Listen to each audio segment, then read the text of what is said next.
அருங்காட்சியகம், புதுவை மியூசியம் 2018ஆம் ஆண்டு முதல் புதுச்சேரியில் இயங்கி வருகிறது. இந்த அருங்காட்சியகம் இந்திய அளவில், உலக அளவில் ஒரு தனித்த சிறப்பிற்குரிய அருங்காட்சியகமாக செயல்பட்டு வருகிறது. மிகவும் மிகச்சிறிய அளவில் இயங்கக்கூடிய இந்த அருங்காட்சியகம் பல பெரிய வேலைகளை தன்னகத்தை செய்து கொண்டு வருகிறது. இதன் அடிப்படையில் இந்த அருங்காட்சியகம் ஒரு புதிய செயல்பாட்டினை தொடங்கவிருக்கிறது. அந்த செயற்பாடு பள்ளி மாணவர்களுக்கான 6th standard, 7th standard, 8th standard 6, 7, 8 வகுப்புகளுக்குரிய மாணவர்களுக்கான பாடத்திட்டங்களை தனித்த சிறப்புடன் வகுத்து அருங்காட்சியகத்தில் வகுப்பெடுக்க தொடங்க திட்டமிடப்பட்டுள்ளது. இது 4 பிரிவுகளாக இந்த பாடத்திட்டங்கள் பிரிக்கப்பெறுகின்றன. ஒன்று மேப்பிங், அதாவது படம முறையியல். எப்படி படமத்தை கற்றுக்கொள்வது, படமங்களில் பல வகையான அறிவுத்திறத்தையும் எப்படி பெறுவது, மேப்பிங் தொடர்பான அடிப்படை அறிவு என்பது எப்படி பெறுவது, அதற்கான வழிவகை என்ன என்பது தொடர்பானது. இரண்டாவது ஹிஸ்டரி. ஹிஸ்டரி என்பது பொதுவாக ஒரு குறிப்பிட்ட வகுப்பு வரை வரலாற்றை படிக்கக்கூடிய மாணவர்கள் அதற்கு பிறகு படிக்க முடியாத ஒரு சூழல், அறிவியல் தொடர்பான நிலைகளுக்கு போகும்பொழுது வரலாற்றை படிப்பதற்கான சூழல் இல்லாத நிலையில் 6, 7, 8ஆம் மாணவர்களுக்கு அடிப்படையான வரலாற்று புரிதலை ஏற்படுத்துவதற்கான ஹிஸ்டரி தொடர்பான வகுப்புகள்.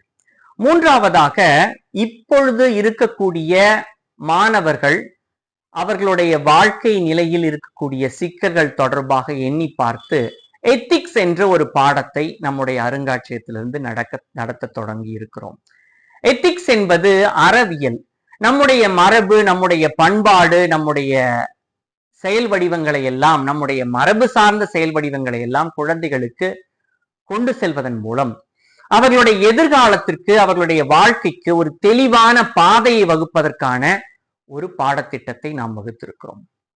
இந்த பாடத்திட்டம் இயல்பாக கைபேசிகளிலும் விளையாட்டுகளிலும், கணிப்பொறி விளையாட்டுகளிலும் ஊறி கிடக்கக்கூடிய குழந்தைகளினுடைய மனநிலையை திசை திருப்பதற்காகவும், குழந்தைகளை ஒரு அகச்சூழலுக்குள்ளே அடக்கி கிடக்கின்ற நிலையிலிருந்து புறச்சூழலான உலக சூழ்நிலைக்கு கொண்டு வருவதற்காகவும், அதாவது இந்தியாவிலிருந்து அவர்கள் உலகத்தை பார்ப்பதற்கும், உலக நிலைகளிலிருந்து இந்திய பண்பாட்டையும் இந்தியாவினுடைய சிறப்புகளையும் பார்ப்பதற்கு உரிய அருமையான வகுப்பு திட்டங்களை எத்திக்ஸ் என்ற பாடத்திட்டத்தில் கொண்டு வந்திருக்கிறோம்.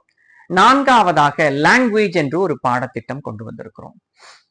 இயல்பாக பள்ளிக்கூடத்தில் படிக்கக்கூடிய மாணவர்கள் 2 மொழிகளை கற்கவும், 3 மொழிகளை கற்கவும், மேலும் சிறப்பான நிலையில் 4, 5 மொழிகளை கற்கவும் தொடங்கி இருக்கிறார்கள். ஆனால் பண்பாட்டு வடிவமான மொழி வடிவங்களை, ஒரு பண்புடைய மக்களோடு பழகுவதற்கான மொழி வடிவங்களை கற்றுக்கொள்வதற்காக ஒரு சிறப்பு மொழி வகுப்பினை லாங்குவேஜ் என்ற அடிப்படையில் பாடத்திட்டங்களை வகுத்து நடத்தவிருக்கிறோம். இந்த 4 பாடத்திட்டங்களும் தனித்தனி சிறப்புடையன. உங்களுடைய குழந்தைகளுடைய எதிர்காலத்திற்கு மிகவும் பயன்படக்கூடியவை. இவைகள் அவர்களை வளர்த்தெடுக்கவும், அவர்களை தெம்பான வலிமையான எதிர்காலத்திற்குரியவர்களாக மாற்றுவதற்கும் இந்த 4 பாடத்திட்டங்களும் வலிமை கொடுக்கும் என்ற முழு நம்பகத்தோடு உங்களை அனைவரையும் உங்களுடைய குழந்தைகளை கொண்டு வந்து சேர்க்கவும், அதற்கான நிலைகளை ஒதுக்கி தரவும் உங்களுடைய தாழ்மையுடன் உங்களிடம் கேட்டுக்கொள்கிறேன். நன்றி, வணக்கம்.